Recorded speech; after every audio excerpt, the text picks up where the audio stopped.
Be me. 6-year-old feminist landing dream job at all-female startup. Tech startup founded by 3 women committed to disrupting industry. Entire company staff of women only no. Men allowed in hiring. Mission statement about proving women can build successful tech companies. Reading job posting and feel like it's written specifically for me. Application asks about commitment to feminist values and empowerment. Interview with founders who share vision of women-only workplace. They talk about how men create toxic work environments, hold women back, describe their company as safe space where women can thrive without men, get hired as marketing manager, and feel thrilled to work somewhere progressive. Tell everyone I know about amazing feminist company I'm joining. Expect collaborative, supportive environment where women lift each other up. Have no idea I'm about to witness most dysfunctional workplace ever. First day in office feels like entering feminist utopia. I dreamed about modern, open office with inspirational quotes about women empowerment everywhere. Founders give welcome speech about sisterhood and supporting each other. 20 women total, working here across different departments and roles. Everyone seems excited and passionate about mission of proving capabilities. First week includes team-building exercises and workshops about leadership. Talk about how women naturally better at communication and intelligence. Discuss how removing men from workplace eliminates competition, creates harmony. Everything sounds perfect in theory, like workplace I always wanted. Notice some women seem less enthusiastic during meetings, but assume shy. First month passes smoothly as everyone's still on best behavior. Start noticing small cracks, but tell myself it's normal adjustment. 2 months in, an office dynamics start revealing themselves clearly. 2 department heads not speaking after disagreement about strategy. Neither addresses conflict directly, just makes decisions that undermine other. Whole company forced to choose sides in conflict. That should be simple. Suggests they have meeting to resolve differences, and both refuse. Told their conflict is complicated and I don't understand full history. Notice projects getting delayed because departments won't cooperate at all. Bring it up with CEO founder who says women need space to process. Apparently, letting conflict fester indefinitely is better than direct confrontation. Watch company waste weeks of productivity because 2 won't have conversation. Discover meetings are completely unproductive compared to previous jobs, scheduled for 1 hour, but regularly run 3 hours without conclusions. Every decision becomes discussion about feelings and how proposals make people feel. Suggest we focus on data and business objectives.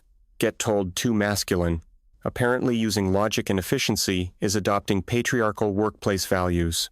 Women spend meetings sharing feelings and personal stories instead of solving. Any attempt to redirect conversation to actual work called invalidating experience. CEO says inclusive decision-making requires everyone feeling heard and validated. Meanwhile, deadlines passing and projects falling behind schedule constantly.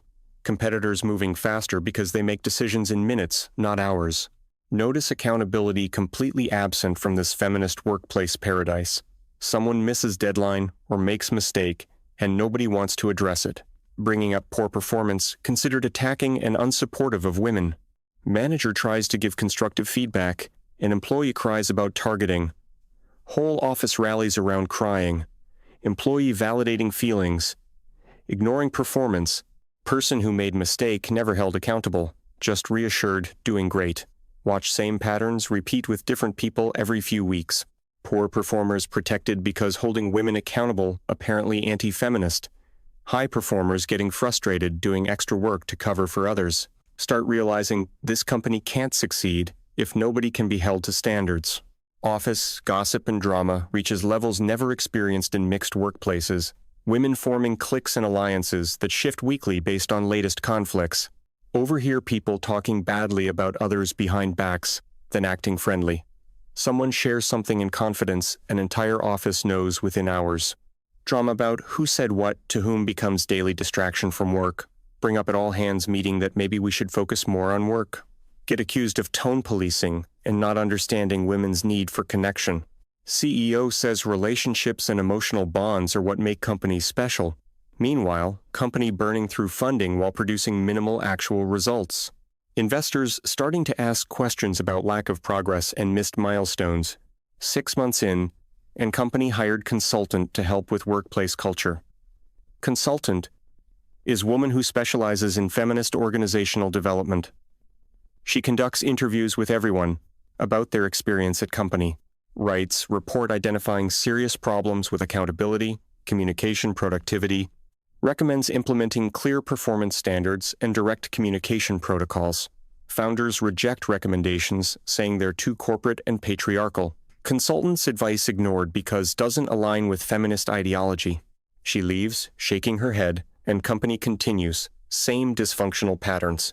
Watch opportunity for real improvement wasted because ideology more important. Realize this company values being feminist over being successful business.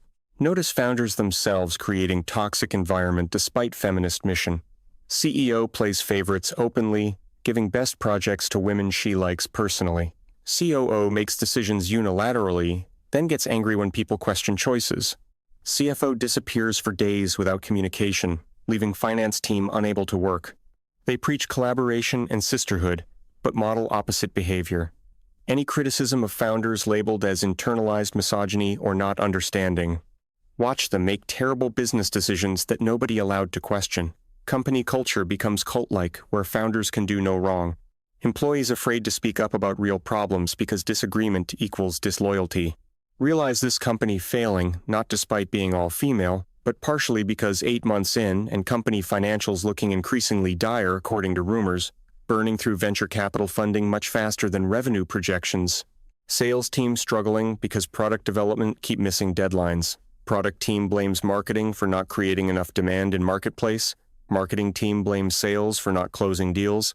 We're generating leads for everyone blaming everyone else, but nobody taking responsibility for their part. Founder meeting turns into 3-hour crying session instead of strategy.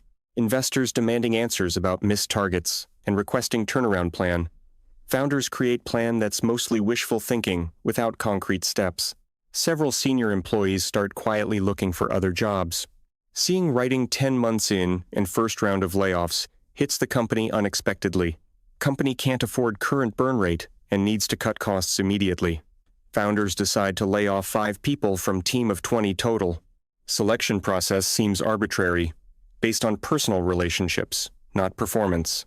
High performers let go, while poor performers kept because friends with founders. Laid off employees crying and founders crying with them in group therapy. No clear communication about why decisions made or what criteria used. Remaining employees terrified, wondering if they're next, regardless of contributions. Morale completely destroyed as everyone updates resumes and networks for backup. Company culture shifted from toxic positivity to depressed anxiety in weeks. 12 months in, and company desperately trying to pivot to save itself. Original product not gaining traction in market despite year of development. Founders decide to completely change direction. Chasing different market opportunity means abandoning year of work and starting essentially from scratch with less employees exhausted from constant changes and lack of clear strategy.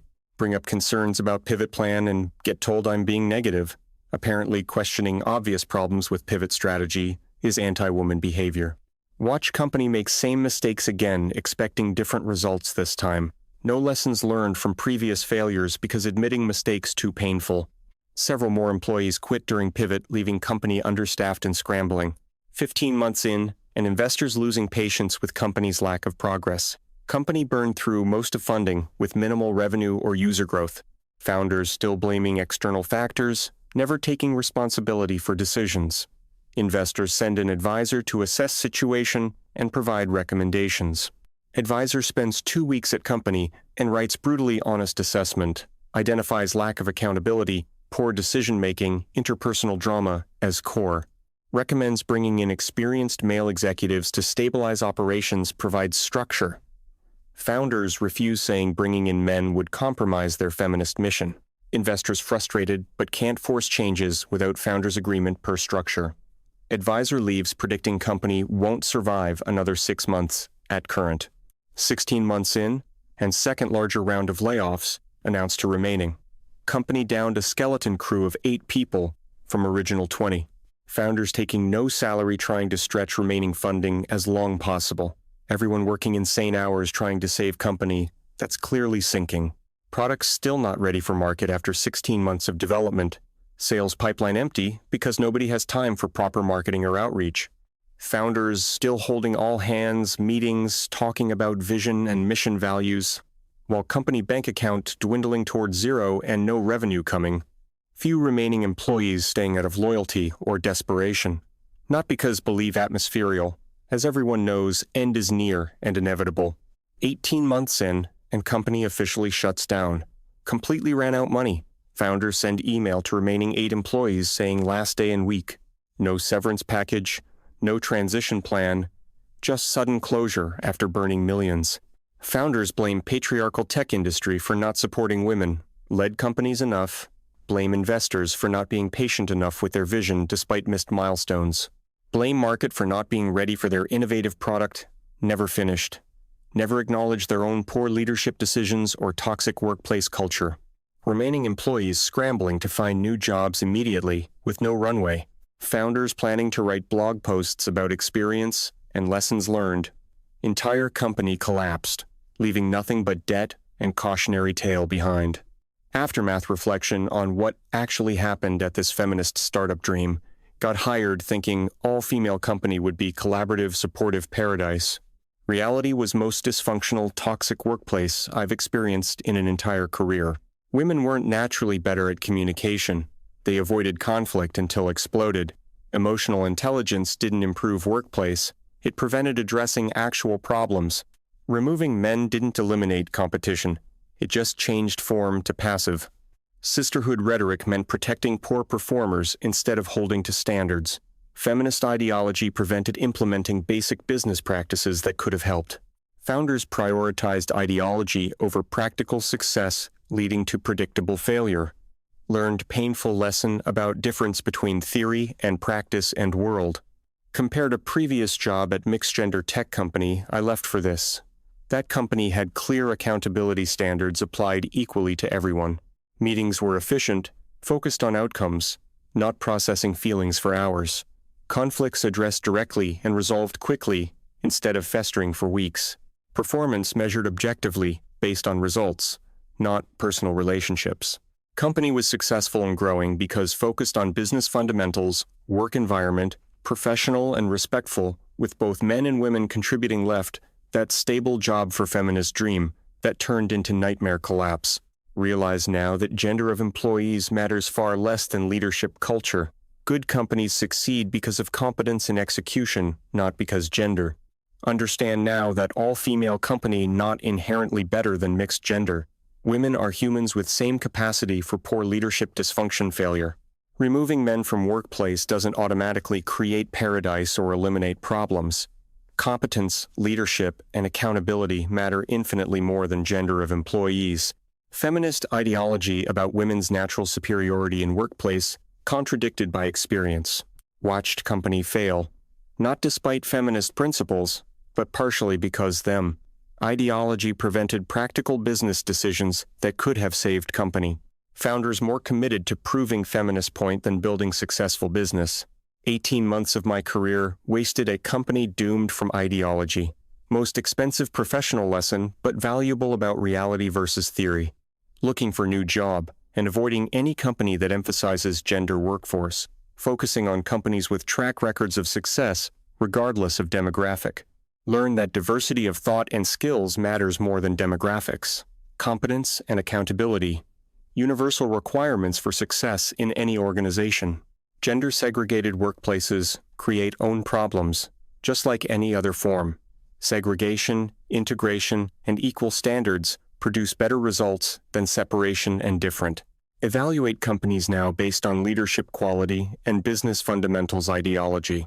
Feminist startup taught me that ideology without competence leads to failure. Learn to judge companies by their results, not their demographics. Expensive, painful lesson, but necessary. One about reality of business fantasy. Year after company collapse and reflecting on what I learned from experience. All-female workplace wasn't paradise. It was echo chamber without diverse perspectives. Women aren't inherently better collaborators than men. We're equally human flawed. Removing men didn't eliminate workplace problems. It just changed how manifested. Emotional processing without accountability doesn't build successful companies. It destroys feminist ideology about gender, prevented seeing and solving actual business problems. Learned that judging companies by results matters more than judging gender. Success requires competence, accountability, and execution regardless of who's working. Gender of workforce doesn't determine company success, leadership, and culture. Expensive, painful lesson, but necessary, about reality of business versus fantasy.